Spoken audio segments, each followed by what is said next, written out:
السلام عليكم ورحمة الله وبركاته. ازيكم عاملين ايه؟ يا رب تكونوا بأتم صحة واحسن حال. معاكم اسماء مصطفى من قناة جدد وغير مع عائلة الميم. والنهارده هنقفل معاكم ملاية. طبعا احنا ما قصيناهاش مع بعض، بس ان شاء الله الدنيا حر وفرحتها فرحتها، يعني صعب علينا قوي الخياطة في الصيف، صعب جدا جدا جدا. فهنبتدي مع بعض. شوف احنا هنعمل ايه. طبعا ما قصيناش مع بعض فهنشرح مع بعض. طبعا جبت القرص اهو، وطبعا هقول لكم جبنا كام متر في اخر الملايه اللي هي تبقى معانا ايه الخداديه. عايزين تقصوها ان شاء الله هكتب لكم في صندوق الوصف القماش قد ايه بعد ما نخيط مع بعض. قصيتهاش معاكم ليه؟ ما قصيتهاش معاكم ليه؟ عشان خاطر انا كنت خايفه بالقماش بقالي شويه جايباه كده، فانا مش فاكره كام متر بصراحه. في رمضان وكده، فانا مش فاكره كام متر، فما ان انا مش فاكره كام متر يعني مش عارفه ايه. قلت لا تيجي حق وانا بصور تيجي حته ناقصه القماش ما يكملش، شكلها مش هيبقى حلو كده. فانا رحت قلت ايه، خلاص كده نقص مع بعض، وبعد يعني بعدين هنقص مع بعض تاني ملاقيها في الساده، هتكون ساده خالص ان شاء الله. تمام. هنشوف المشجر وجايبين القلب الاصفر ده، واهو قماشه بركال يا جماعه جميله جدا والله اهي. شوف اكنها طابلو، اكنها طابلو يا جماعه اهي. شايفين اهي، اهي القماشه كده احلى اهي. والقرص ده خدناه 2 متر، القرص معروف بناخده 2 متر. خلاص هنركب القرص دلوقتي ونتعرف على الخامات الباقيه. طبعا انا خدت من خدت من الساده عشان انا عامله ماتشنج الساده، عشان القلب عندنا نفس الدرجه بالظبط انا جبتها. وبرده في الاخر هنقول احنا جبنا القماشه قد ايه، نفس الدرجه اهي. خلاص نفس الدرجه تمام. فانا دلوقتي هعمل ايه، خدت 30 سنتي. طبعا احنا عارفين نزله الملايه بتبقى 50 سنتي بالظبط. بتبقى كام يا ولاد؟ 50 سنتي بالظبط. تبقى كام يا بنات؟ بتبقى 50 سنتي بالظبط. تبقى كام يا مدامات؟ بتبقى 50 سنتي بالظبط. بس بقى ماشي. طبعا بتبقى 50 سنتي بالظبط. يعني انا هعمل ايه؟ لو انا خدت من المشجر ده 30 سنتي يبقى انا هاخد من الساده 20 سنتي. لو انا خدت من الساده 30 سنتي يبقى هاخد من المشجر 20 سنتي. لو خدت من المشجر 30 سنتي هاخد من الساده ايه 30 سنتي. تمام. يعني عشان ايه نجمعهم مع بعض هيدينا ايه المسافه اللي احنا عايزينها اللي هي 50 سنتي.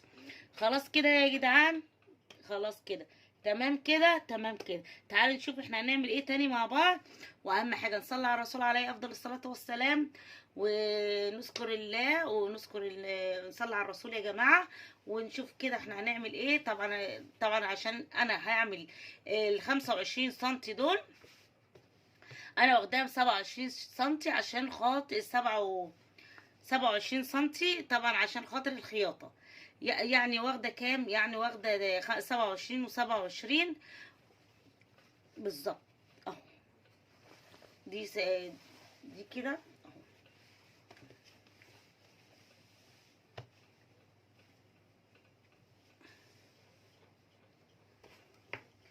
دي اللي احنا واخدينها كام بالظبط يا جماعه عشان نبقى عارفين. انا قستها اهو 25 سنتي، 25 سنتي. يعني انا واخده النزله دي كلها كام؟ واخداها 50 سنتي. واخداها 50 سنتي عشان اعمل ايه كورنيش، عشان العرض القماش 240. يعني انا واخده كام؟ واخده 25 و25 وخيطهم في بعض كده عشان تدينا الطول اللي احنا عايزينه ونعمل الكورنيش اللي احنا عايزينه. هنفتح المكنه بتاعتنا دلوقتي، ووقت التقفيل هنفهم اكتر وهنعرف اكتر. وكنت اول مره تشوفي قناتي، انا اسماء مصطفى، قناه اسمها جدد وغير مع عائله الميم. طبعا بحب الخياطه، بحب ان انا ابتكر، بحب ان انا افكر، بحب ان انا اعمل شغل جديد، بحب كل حاجه بصراحه. بحب اشغل دماغي خلاص. ويكرمنا ربنا ونشغل دماغنا ودماغ اللي حوالينا يعني. تمام. فانا جبت البورصل على البورصل اهو. واهم حاجه ما تنسوناش في اللايك والسبسكرايب واعملي شير عشان الكل يستفاد. تمام كده. اشتركي في القناه عشان احنا الايام الجايه دي في موديلات ان شاء الله باذن الله. بكره هنروح نجيب شويه خامات باذن الله، ونشوف نصلي على الرسول كده عليه الصلاه والسلام، ونعمل نقفل ال 25 على ال 25 اللي احنا خدناهم. يعني انا خدت 50 سنتي، 50 سنتي والقرص مترين كده، يبقى كام؟ 2.5 خدناهم من المشجر اهو. وهاجي هنا وهشيل دي. خلاص كده انا خيطتهم مع بعض، حطيت البرصل على البرصل، واجي عشان تبقى نضيفه معايا اهو هشيل ديت كده. ممكن اكون بصوتي وانا بخيط، وممكن اسجل لكم عشان شكل كده بهبل كتير اهو. هشيل الشراشيب، اهم حاجه اشيل الشراشيب. خلاص كده، خلاص كده. هرجع اشيل البواقي وافرد قماشتي كده. طبعا هعديها تانية كده اهو. وحاولت يعني بكل المقاييس ان انا اجيب القلب كده تمام، يعني ما اخليش القطعه فاضيه وقطعه مليانه، لا كله خليته قلب اهو. بصي الشيء كله يعني حاولت ايه اوفقهم كده مع بعض. شيء بصوا، وتتني تانية بسيطه كده اهو اهو كده. خليكي بقى معايا كده. بصي جيب دي كده شويه عشان تبين ايه، بس كده تمام التمام. دي خدناها كام؟ 30 سنتي، ودي خدناها كام؟ 25 سنتي. وقلنا عاملين حساب الخياطة، يعني دي اكتر من 35، اكتر من 30 كمان، ممكن تبقى 32 33 حاجه زي كده. هنحط القطعه اللي احنا عملناها، اللي احنا قصيناها 50 سنتي، وبعد كده خدنا 50 سنتي وقصيناها قطعتين وخيطناهم في بعض، وكمان نضفناها بالشكل ده. فهنبتدي ونشوف هنعمل ايه. طبعا هنيجي دلوقتي نحط دي قطعه واحده ودي قطعتين عشان هنعمل كورنيش، ويبقى كده النزله بتاعتنا كامله زي ما احنا عارفين اهو. هاجي من هنا واسيب مكان يعني عشان اعمل اوفر وكده، عشان بتاع الاوفر كل مره بيقولوا سيبي شويه كتار عشان ايه اعرف اعمل لك اوفر. ماشي تمام اهو. 15 سم دول احنا عارفينهم لازم نعملهم من غير كورنيش ومن غير اي حاجه يعني، فبنسيبهم ساده كده عشان بيكونوا تحت المرتبه، فمش لازم يعني التكلفه بتبقى بالفاضي. وابدا دلوقتي اكشكش، اكرمش، اعمل كولونه. طبعا دي حاجه بتاعتك انت اهو اهو. انا هعمل كولونه عشان كده اهو، عشان بحبها بس كده اهو. واعمل كولونه كده، وبعد كده كل ده هنعمله اوفر باذن الله اهو. القماشه ما شاء الله تبارك الله حلوه جامده كده ما شاء الله. ماشي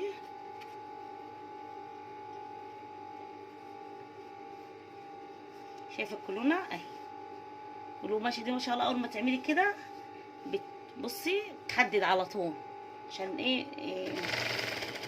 تقيله. خلاص هرجع تاني اعمل كولونه اهو كده، وهاجي اعمل كده اهو.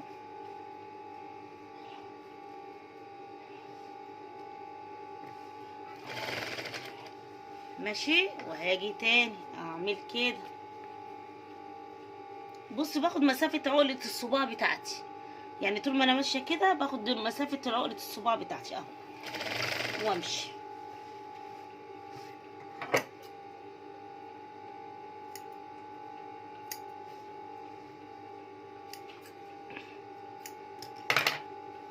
تمام كده. وهنمشي كده كل المسافة بتاعتنا اللي هي 240. وطبعا الكورنيش اللي انا بعمله المشجر ده كام؟ 4 متر 80. خلاص عشان انا مدياله 2 يعني عامله بزياده، مش بزياده يعني ايه، قصها 2 وكده زي ما قلنا 50 سنتي قصيناها على 2. خلاص اهو.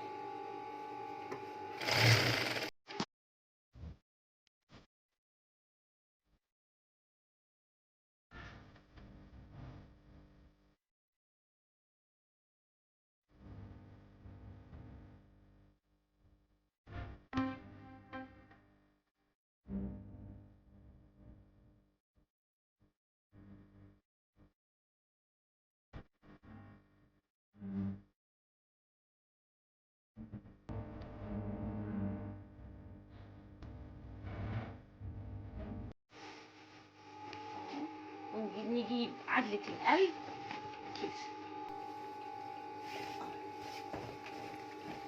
افردي اهو. ادي ناحية الراس تمام، ادي ناحية الراس معايا اهي. وانزل الدواس القرص اللي انا خدته مترين، ودي اهي بقيت 50 سنتي معايا اهي. ايه رايكم في الماشينج ده؟ طبعا انا من الناس اللي بتحب اللون الاصفر جدا على السرير. ليه؟ بيدي بهجه لاوضه النوم، وبعدين بيمشي مع كل حاجه. التونم بتاعتك بني شغال، ابيض شغال، اسود شغال، اي لون.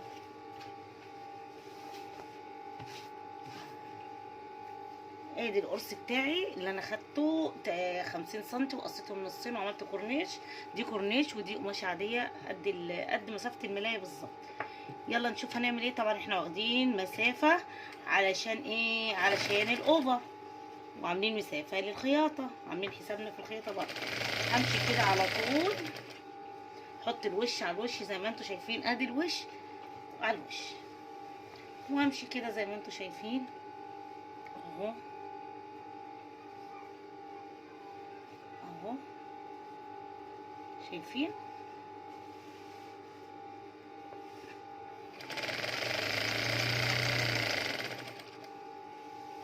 بالشكل ده كده اهو.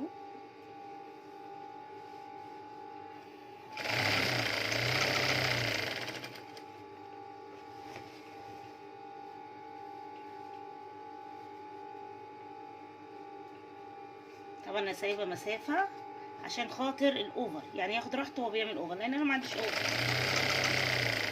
خلاص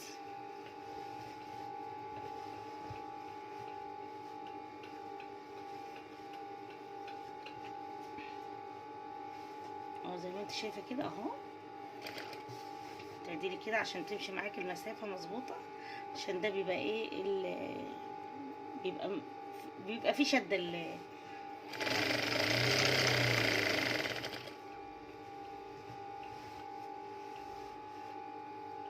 كده اهو،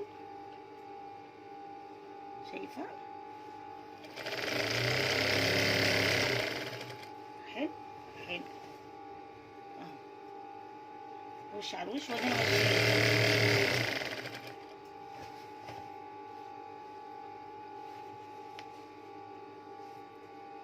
عايزه اقول لكم بقى ربنا يطمنكم على عيالكم كده، عشان احنا طبعا دلوقتي في ثانوي عام بيمتحن، اللي هو اولى وثانيه وثالثه ثانوي، فربنا ثالثه اعدادي، ربنا معاهم يا رب.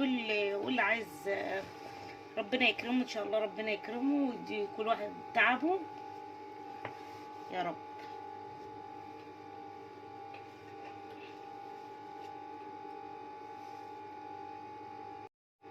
خصوصا البت جنة، ربنا معاكي يا جنة يا رب. طبعا جنة دي حبيبة قلبي بنت اختي، بدعيلك يا جنة من خلال القناة ان ربنا ايه يكرمك يا رب، تكوني بقى من الخلف الصالح يا رب.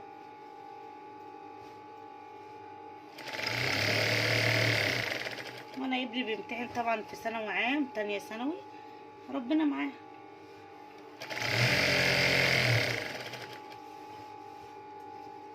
ده انا شايله هم تالتة ثانوي من دلوقتي والله العظيم بفكر فيها، عشان السنه اللي فاتت كانت اسود سنه في حياتي.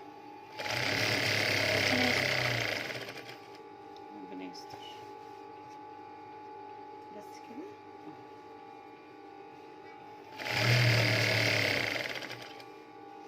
بس كده خلاص، خلصت ملايتي. هوريكم شكل ملايتي بقى خلاص كده.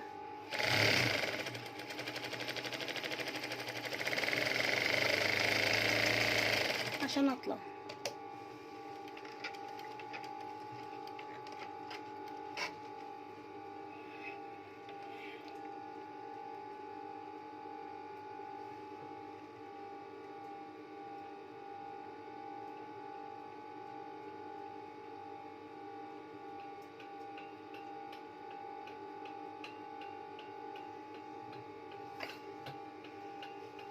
يلا غمضوا عينيكم،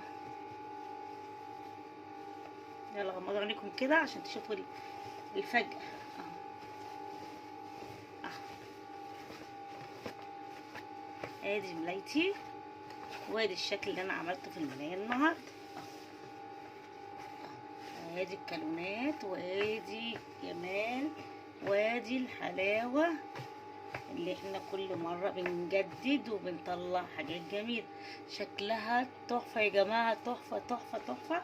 لسه هنحط هنا حاجات وهنا محتاجات، هشوف هقدر اعملها معاكم دلوقتي ولا ايه، اوديها الاوفر الاول مش عارفة. انا لو عملتها مش هينفع اعمل اوفر. هشوف كده لو عرفت اتصرف و... واعملها كده اوريكم شكلها بقى كده، عشان ايه ما شاء الله جميله. انا بحب اللون ده جدا جدا يا جماعه، بموت فيه. اللون الاصفر على السرير بيبقى تحفه تحفه تحفه. شايفين اهي، هبقى اوريها لكم بعد ما تخلص ان شاء الله. خلاص. واحنا جايبين ايه معانا الشريط ده، جايبينه اهو. طبعا قلنا مش هنقول اسعار عشان احنا ايه عارفين ان الاسعار في الطالع وفي النازل، والنازل مش في النازل، هي في الطالع على طول. كان زمان طالع نازل، دلوقتي هو الطالع ما بينزلش. ريحه الزيت المكنه فظيعه. حبيت بقى اوريكم دي، طبعا انا عشان اوريكم شكل النهائي للملايه دلوقتي، ومش هقوم واقعد عشان انا لو طلعت بره مش هخش اوضه الشغل النهارده خالص. وانا عايزه انزل لكم الفيديو ده عشان القناه كده بدات ايه تقع مني. فبالله عليكم ما تنسوناش في اللايك وخدوا الفكره الجديده اللي انا هعملها النهارده. طبعا انت اهو، طبعا احنا خيطنا كده، قلنا عملنا مسافه لمين؟ للاوفر. فانا هاجي من هنا طبعا على الظهر اهو، وهاجي كده اتني النظافه كده اهو، شايفه اهو. وتشدي كده عشان ما تعرفش من الوش وانت مش واخده بالك اهو، وتخيطي. هنعمل معاكم جزء تاني عشان لو ما عندكيش اوفر زي كده تحاولي تخلصي نفسك يعني اهو. اهو كده، وتتني برضو الحته اللي انت تانيه اهو. شايفين اهي جميله، تانيه نظيفه وجميله اهي. بصي اهو تمام كده. هنيجي تاني اهو كده اهو. بصي كده اهي، شايفه؟ تيجي من هنا تدخلي صباعك كده وتدخلي دي جوه كده اهو، تدخليها كده. ولسه طبعا هتحطي ايه اهي. بصي تتنيها كده اهو، تشد قماشك كده وتشد قماشك كده عشان ما تكونش معبعبه من الناحيه التانيه. يعني احنا كنا بنخيط من هنا وهي معبعبه من الوش، لا احنا هننضف هنا ونبوظ الوش، لا طبعا اهو. تتني اهو.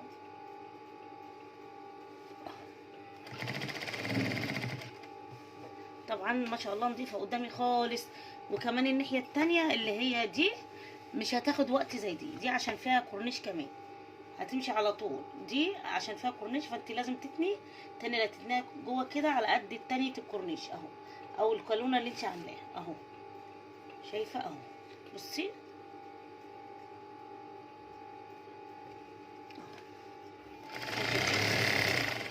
حلو قوي كده، حلو قوي قوي قوي قوي.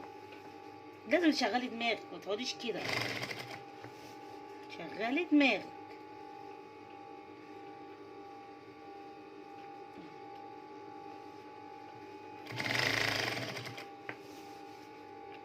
طبعا هتشيلي الفتل الزياده دي كلها كده، لان في فتل في الارض، فلما الملايه ما بتلمس الارض بتاخد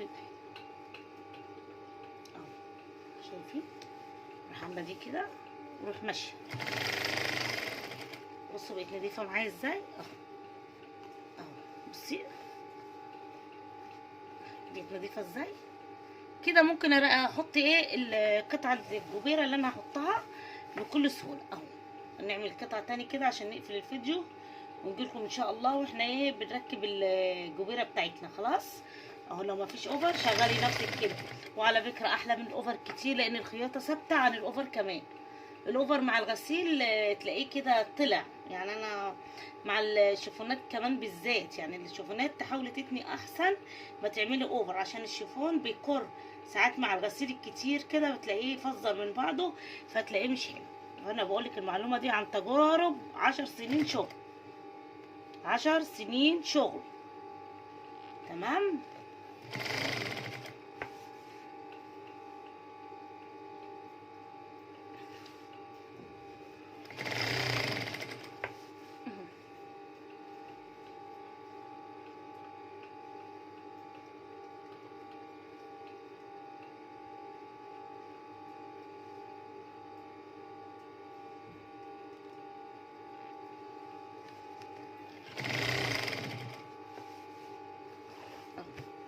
طبعا هنكمل مع بعض الملايه بتاعتنا، وخلاص نضفناها بالشكل ده زي ما انتم شايفين اهو.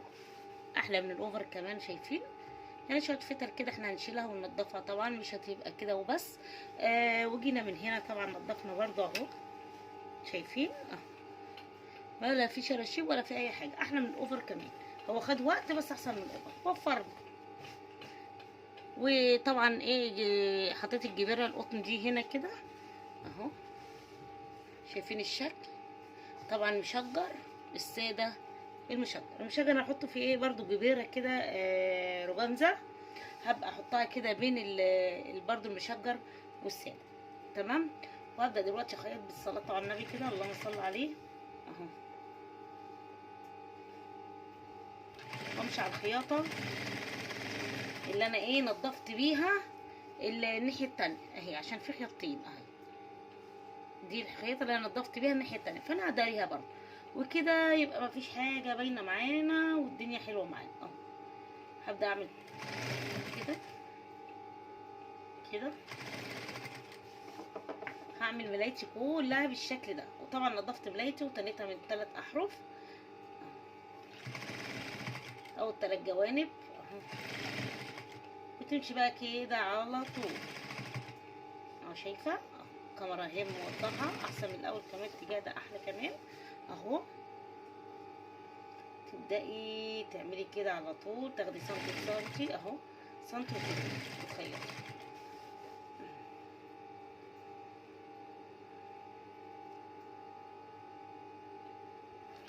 سنتي وتخيطي. بصراحة شكلها عجبني على الموديل اللي كنت عاملاه قبل كده، فالطريقة دي عجبتني بصراحة. فكرة الماشنج جميلة جدا، بتخلي الدنيا حلوة كده ومنسجة مع بعضيها كده، يعني بتبقى حلوة. طبعا هبدأ دلوقتي اهو. الخدادية بإذن الله بقى هقفلها بإذن الله آخر النهار كده، اما الجو يهدى بقى من السخونة اللي احنا فيها دي، لأن احنا ايه ساعة يعني الوقت ده وقت جو نار بصراحة من 12 ده. خلاص كده هعمل دي كده، هكملها بقى كلها بالشكل ده، شايفة. هكملها بقى وموريها لكم بإذن الله، وان شاء الله انتظرونا بقى في فيديو جديد. هنعمل حاجات جميله جدا جدا، ملايه جديده هتعجبكم، وجبير جديد وملايه جديده وكله جديد في جديد. وان شاء الله انتظروني في احلى سلسله ان شاء الله للملايات. وبكده يبقى خلصنا الملاية بتاعتنا. ويا ريت تقولوا لنا ايه رأيكم في ملايتنا دي، عملناها معاكم بصراحة ما قصيناهاش، بس الشرح سهل وبسيط. وزي ما انتم شايفين الكورنيش هو اللي قطعتين، عملنا قطعة 35 وعملنا قطعة 15 عشان يبقى معانا 50 نزلة الملاية زي ما احنا عارفين. وزي ما انتم شايفين كده خلصناها، وان شاء الله خداديتنا اهي جميلة جميلة جميلة بصراحة، روعة الروعة. وزي ما انتوا شايفين كده، ولازم نسكت قليلا عشان نشوف الجمال ده اهو. شايفين اهو، شايفين الخدادية جميلة جميلة جميلة، شايفين اهو. هو اصلا الاصفر جميل جدا في كل حالاته يعني اهو. وادي الملاية بتاعتي، انا زودت الفيونكات بس بصراحة عملت معاكم الفيونكات كتير، فانا عملت 4 كده، 2 صغيرين و2 كبار بالتدريج. وان شاء الله تعجبكم، ومتنسوناش في اللايك وسبسكرايب واعملوا شير عشان الكل يستفاد. وكان معاكم اسماء مصطفى من قناة جدد وغير معيرة الميم. بحبكم في الله، والسلام عليكم ورحمة الله وبركاته.